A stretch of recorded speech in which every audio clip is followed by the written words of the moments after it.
कोई भी कण पिंड में जिस जगह स्थित है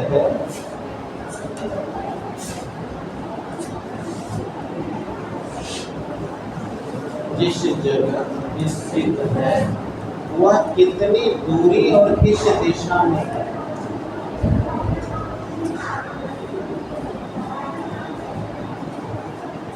वह कितनी दूरी और किस दिशा में है, इसका ज्ञान जो भौतिक राशि कराती है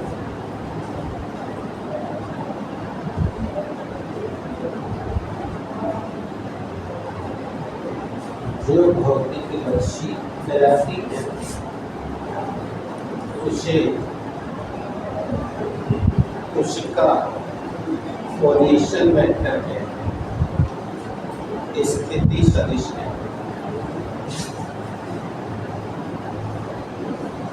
A factor by which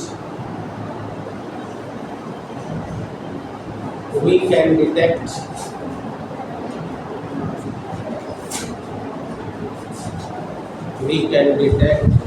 the position of particle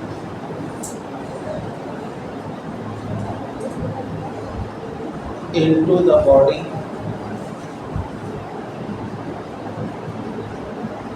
is called its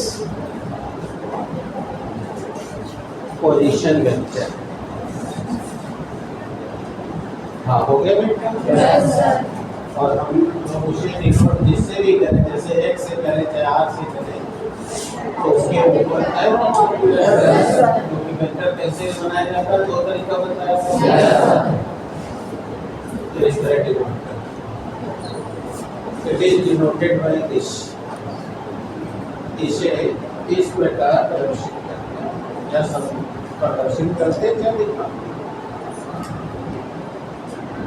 हो गया बेटा? अब कोई प्रॉब्लम?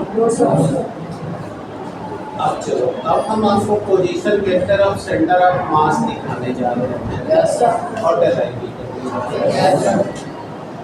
ठीक है? तो अब लिखेंगे आप position vector of centre of मास, यानी द्रव्यमान केंद्र का स्थित सदिश।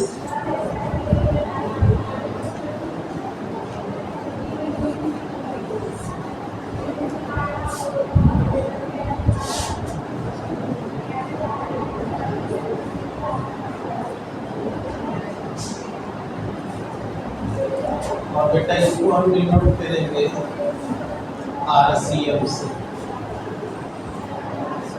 RCM R माने हो गया पोजीशन वेक्टर और CM माने हो गया,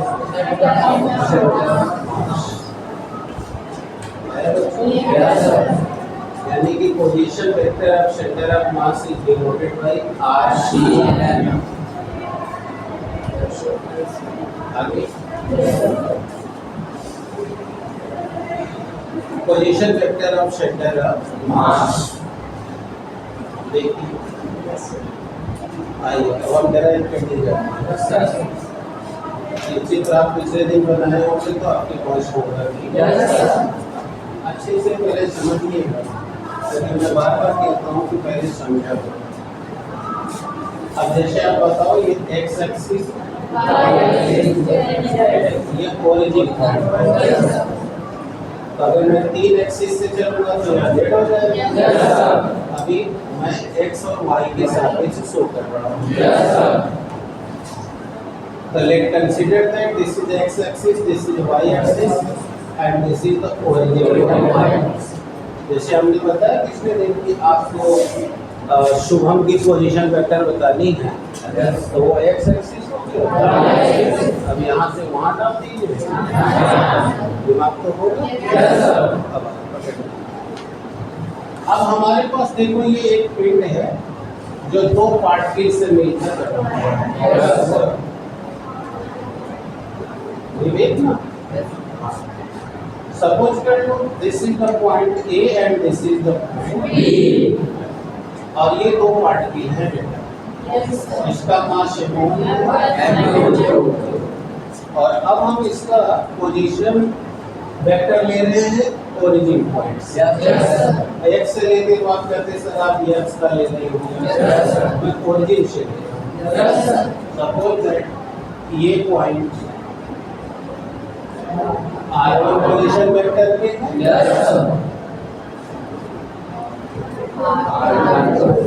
ये R2 पोजीशन वेक्टर पे है, और बोलो इन दोनों से ये बॉडी बना हुआ है, और ये बन गया AB बॉडी।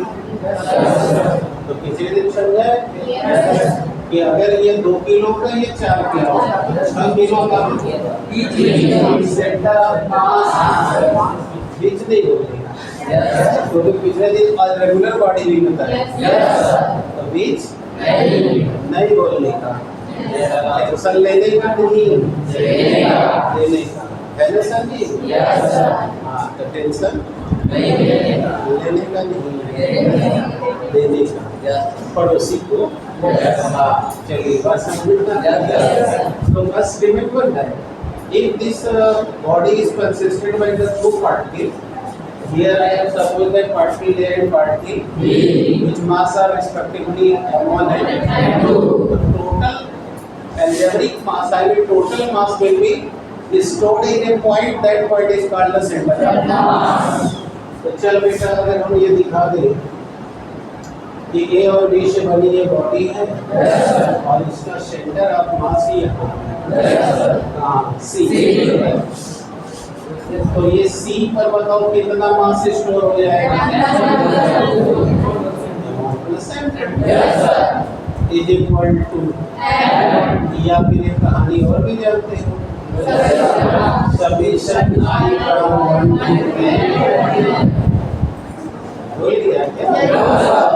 पिछले दिन बताए थे, पहले इस्तेमाल करो, वो तो इस्तेमाल हो रहा है। अब कोई दिक्कत? दिल दिमाग यही है ना? कोई समस्या? अब देखो अब पढ़ाए तो कैसे मजा ले लेना, आप तो मिले। तो बताओ अब ये जो है, ये जो टोटल मास यहाँ स्टोर है, अब इसको पोजीशन वेक्टर जो शो करेगा वही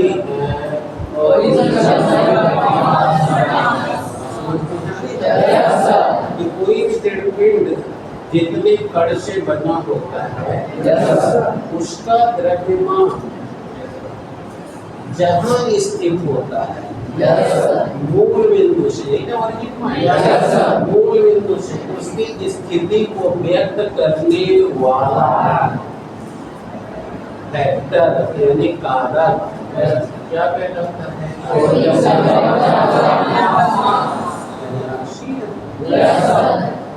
आप पूछे क्या बोलते? और आपने डेफिनेशन में लिखा था ये वही पॉइंट होगा जहाँ सबका आघूर्ण 0 अर्थात बाएं तरफ का बल आघूर्ण रहता है। याद है? Yes sir. कहाँ पढ़ाया गया? जब सड़क पर घूम रही भूल गया क्या? तो साइकिल सवार साइकिल सहित अंदर की ओर जो भी जाता है, उसी दिन बताए थे कि कोई भी बॉडी बैलेंस कैसे होती है, तराजू तौलते हो तो बैलेंस कैसे होता है, अब कोई नहीं हो जाए, आइए मीठा हो जाए, चलिए जल्दी करिए, आप लोग बना रहे हो तब तक को लिखिए। Consider that a body is consisted by two particles.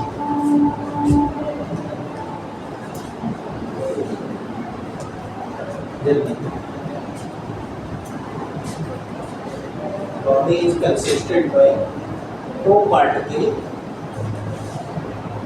A and B,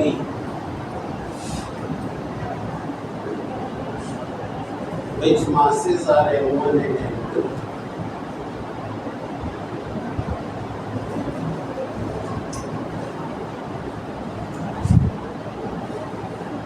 Their position vector from the set from the origin point.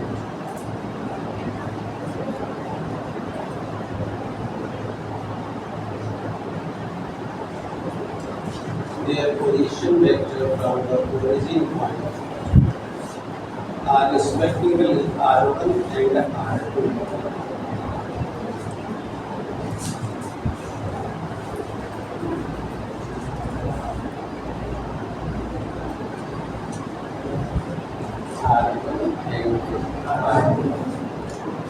And total mass is stored in the center.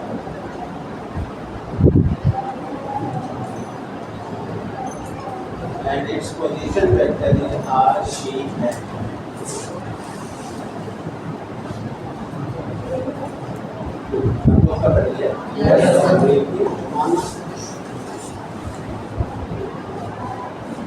कोई एक पिंड दो कण ए व बी से मिलकर बना है।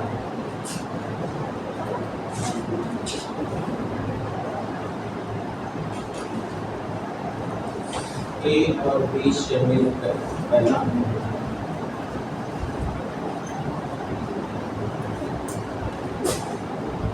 ठीक है बेटे? Yes sir. जिनके द्रव्यमान m1 व m2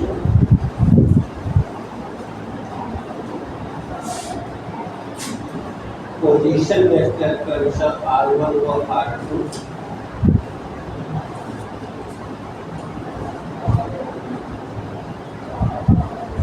पोजीशन वेक्टर r1 व r2 देखो r1 व r2 है। यदि इसका द्रव्यमान केंद्र C पे हो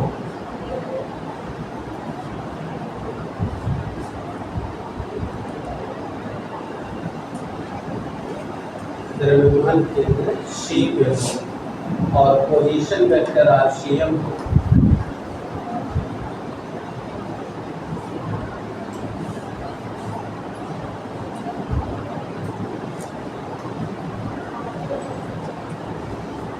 पोजीशन वेक्टर RCM हो गया।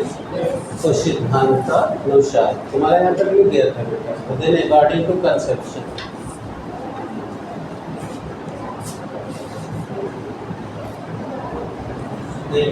according to principle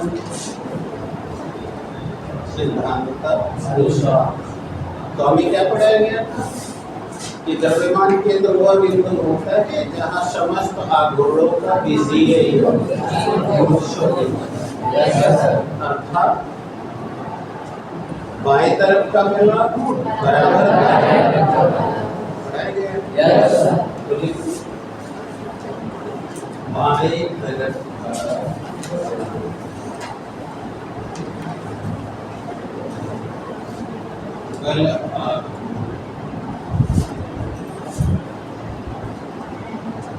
दाएं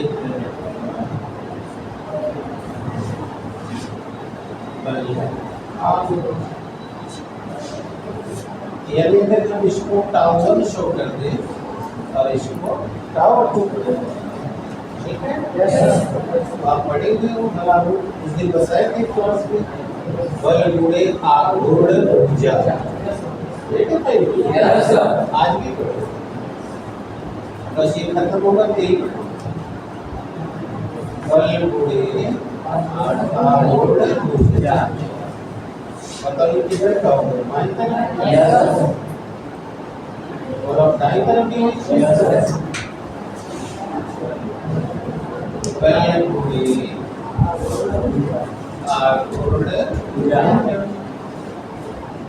अब तुम्हें पता है कि वो अर्थ खींच रही है तब हम एम जी। अब क्या पहले एक एक करके नोट करो, लो पहले ऐसे लिख दिया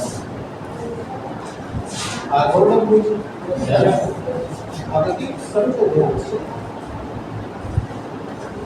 बताओ। मान लो बाएं तरफ का बल द्रव्यमान m है और ये लिख दिया जी, तो तुम जानते ही हो कि पृथ्वी सबको समान अब यहाँ लिख दिया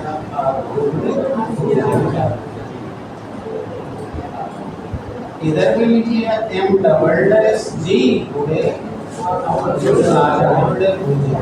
अब दोनों की हो जाए तो अलग अलग। तो बताओ जी सबका समान लगता है टिकट के लिए। आप देखो बताओ ये टोटल जो मास स्टोर है सेंटर में वो ये है M1 प्लस M2। बोलो इसकी आप बोलो आरसीएम आरसीएम बोलो मिल गया। इधर बोलो इधर दो लोग हैं अलग। तो एक हो गया M1 into R1 और प्लस M2 हो गया। Yes sir. बताओ देखते। अब अगर हमें आरसीएम निकालना है तो बताओ यहाँ ये उधर है ना। Yes sir. तो ये हो गया M1 R1 M1 plus M2। बोलो आरसीएम का फार्मूला निकल गया। निकल गया। अब देखो कैसे डिफाइन करोगे। देखो बोलो position vector of centre of mass is equal to. अब बताना ये सब आघूर्ण है ना। तो यहाँ कितने आघूर्ण हमने जोड़े हैं? क्योंकि यह पिंड दो ही से बना हुआ है। अगर पिछले दिनों में लेक्चर दिया अगर 4 से बनते तो 4 को जोड़ते समीकरण दिया गया। तो बोलो ये होता है M1 R1 plus M2 R2 plus अगर 10 होता तो 10 लिखते। और टोटल की बटा बताओ M1 प्लस M2 बोलो ये कुल मास है। अब अगर इसको गणित से हिंदी में कन्वर्ट करो तो कह सकते हो कि कोई भी दृढ़ पिंड जितने खंडों से मिलकर बनता है उन सभी खंडों के आघूर्णों का योग तथा उनके द्रव्यमानों का अब बटा को हिंदी में अनुपात कहते हैं का अनुपात। बताओ position vector of centre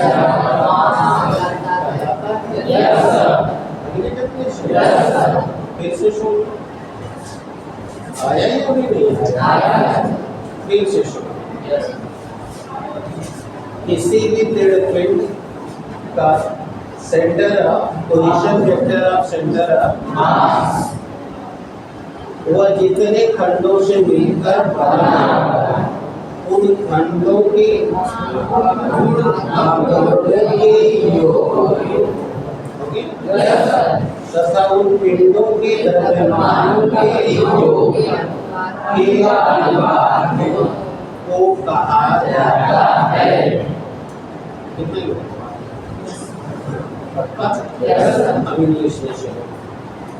The position vector of center of mass is to be defined as a ratio of the algebraic sum of the torque of all particles by which it is consisted and the total mass.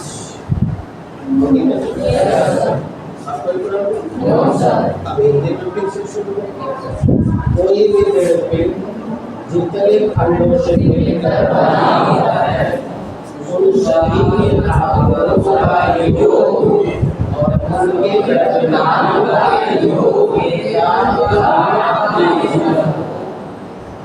Centre position यानी कि द्रव्यमान केंद्र का स्थिर सदिश। अब कोई problem? पक्का? जल्दी अब तो मैं गार्डन को पेंसिल ये सब लिख लोगे कि बोल लोगे? कैसे लिखोगे?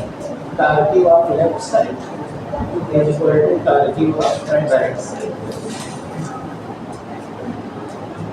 अब इसके बाद डायरेक्ट यहाँ आ जाओगे। देख लो वही अब डायरेक्ट यहाँ ये सब लिखने की जरूरत नहीं है, हमें पढ़िए।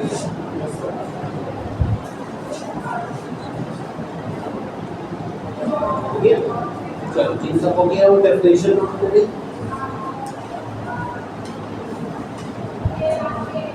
किसी भी कोई भी पिंड डेफिनेशन को नोट करिए। कोई भी पिंड जितने खंडों से मिलकर बना होता है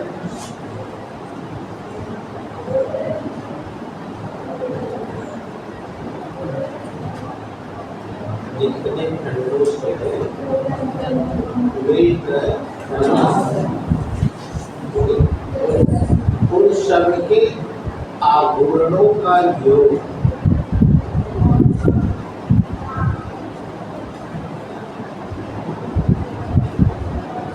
उन सब के आघूर्णों का योग तथा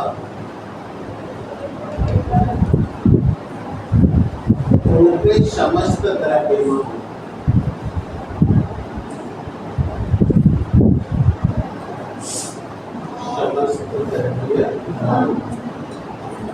का अनुपात कहलाता है। का अनुपात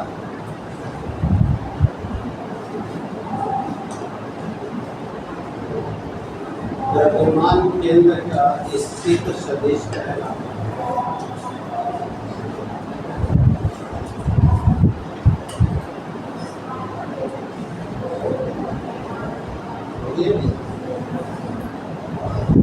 द्रव्यमान केंद्र का क्या कहलाता है?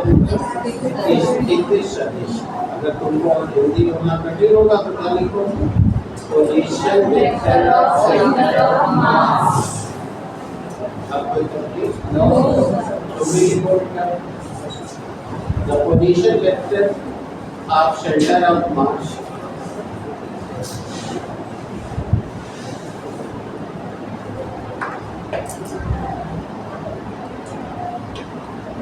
is to be defined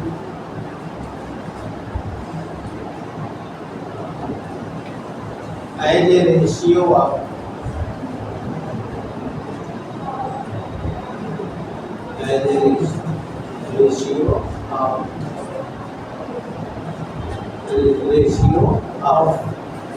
algebraic sum of the curve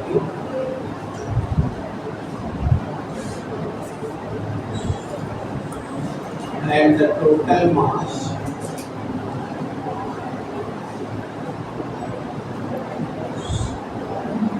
of the particle by which it is consistent. By which it is consistent.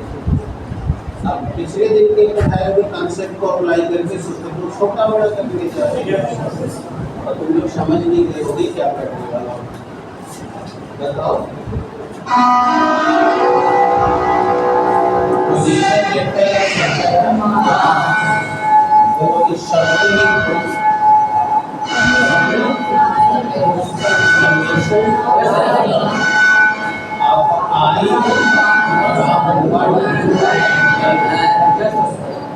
बोलो m into आता है कि जो दिन का नहीं पढ़ा होगा तो उसको नहीं आएगा और रोज के बाद थोड़ा पढ़ेगा और आपको तो भी लिखना है समेशन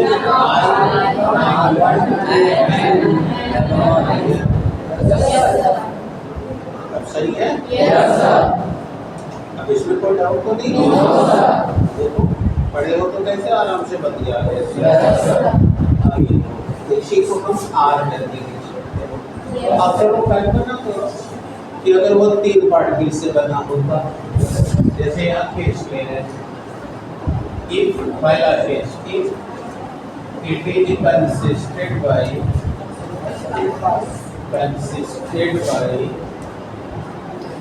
3 पार्टिकल्स, अगर वो 3 कणों से बना तो बताओ RCM इज इक्वल टू यही निकलता है। अब यहाँ बताओ 1 2 3 कर देना तो M1R1 प्लस M2R2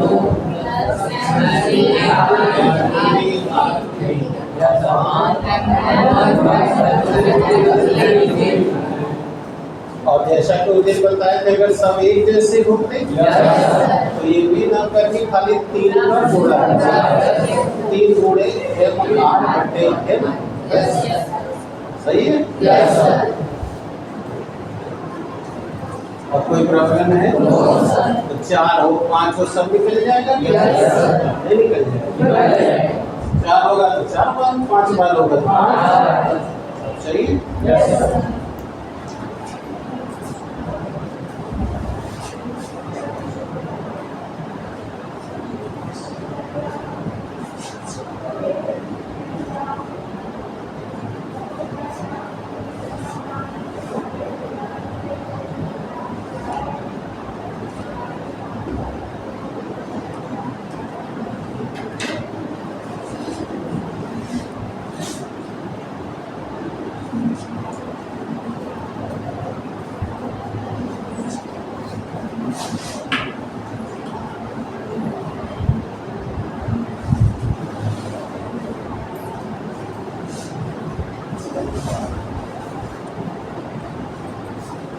बेटे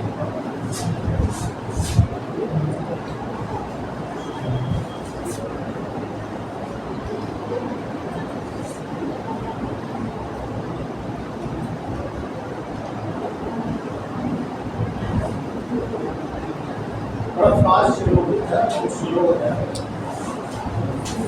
सही यस सर कितने लोगों को आ रहा है बेटा समझ में यदि करो नो सर। अब बेटा अब हम आपको एक्स अक्ष से वाई अक्ष से और जेड अक्ष से भी सेंटर ऑफ मास निकालना बता रहे हैं। एक बता देंगे तो आप समझ जाएंगे खट से निकल जाएगा। अभी जो निकाला गया था वो ओरिजिन से निकाला गया यानी कि मूल बिंदु से।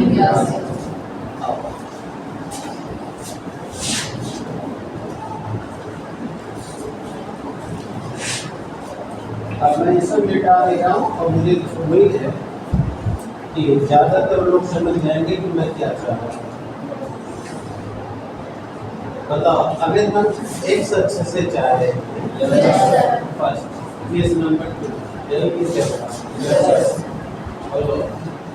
ओवर द एक्स एक्सिस यानी एक्स अक्ष पे तो बताओ वह एक्स सी एम कहलाएगा यानी position vector of x axis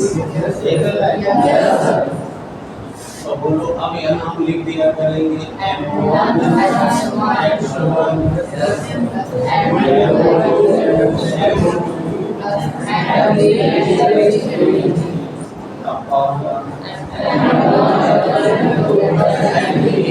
दो रहेगा तो दुई जाने को लिखेंगे तो कटिंग लगा अब y के चलिए ओवर y एक्सिस अब बोलो लिखो या छोड़ो बोलो उसे y cm कहोगे क्या बनेगा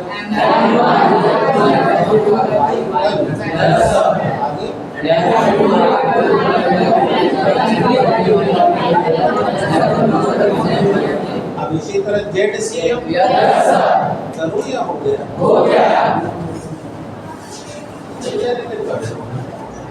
देख सकते हैं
तो अब बेटा द्रव्यमान आपकी हेडिंग याद है ना, द्रव्यमान केंद्र और दृढ़पिंड की घूर्णन गति, ये पक्ष खत्म हो गया। आप क्या सीखेंगे? घूर्णन गति।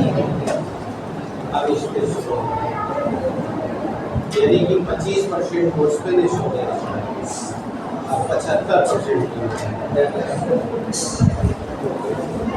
घूर्णन गति, रोटेटरी मोशन। तो प्रक्षेप गति पढ़ाए थे तभी परिचय करवा दिए।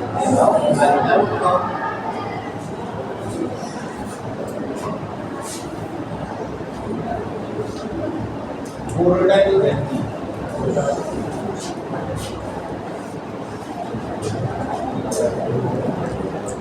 Rotatory motion. चल गति। देखो पंखे के ऊपर बल लगा है, तो देखो पंखा अपनी जगह छोड़ के भाग गया है या वहीं पर घूम रहा है? हाँ। अब गांव में देखना, जब दिया हड़िया पूर्वा के निर्माण करता लोग बनाते हैं, देखना एक चाक चलाते हैं और देखिए क्या जैसे वो चलाते हैं वो चाक अपनी जगह छोड़ के भाग जाती है। गुड मन कोई नहीं हम लेकिन भाग जाती है। अच्छा अब पकड़ो नहीं ना भागती। समझो मैं क्या कहना चाह रहा हूँ कि ऐसा कोई भी दृढ़पिंड जिस पर बाह्य बल लगाए और बल लगाते ही वो अपने अक्ष की तरीका घूमने लगे, तो इस गति को घूर्णन गति कहते हैं।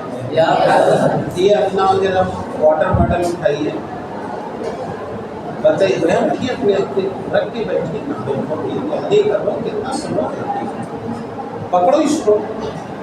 अब अगर इनको प्यास लगेगी तो देखना ये ऐसे वाय बल लगाएंगे और ऐसे रोटेट करेंगे। तो इस रोटेशन से क्या होगा बेटा बताओ? ये अपने अक्ष की परिधि घूमेगा। पेन भी अगर बंद करने वाली या खोलने वाली हो, पेचकस से पेच कसना हो, बोलो ईशा करता है कि नहीं?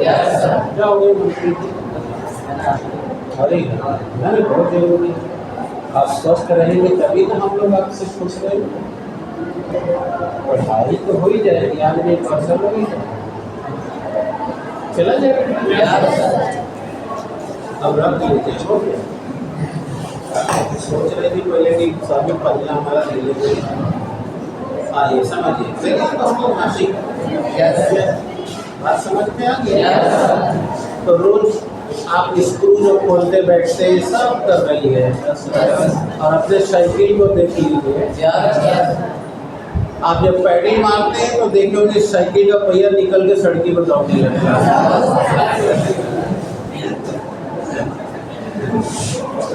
अंशिका बहुत तेज हंसी है कि अगर भाग जाएगा तो हम आएंगे जाएंगे कैसे, पता है ना बेटा, भाग जाता है ना। यानी वो अपने अक्ष के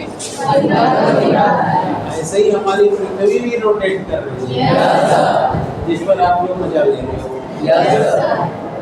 तो all these incident is concerned with this, यानी रोटेटरी मोशन। अब तो पता चला ना।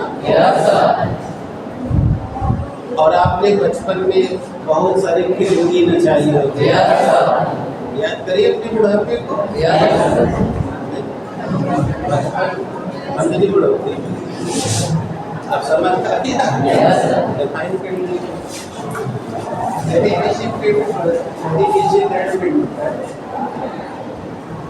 वायबल लगाने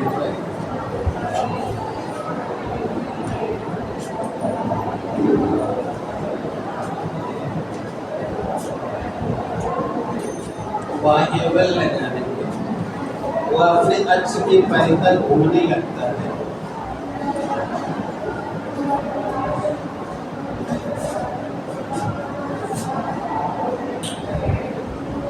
और अपने लक्ष्य की परीक्षा ये हो रहा है।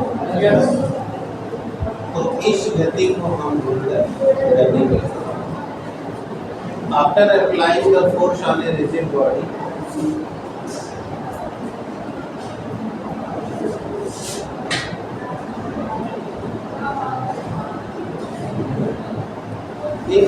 if it start to move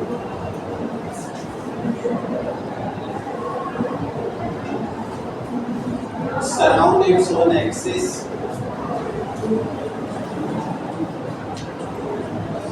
so this motion is called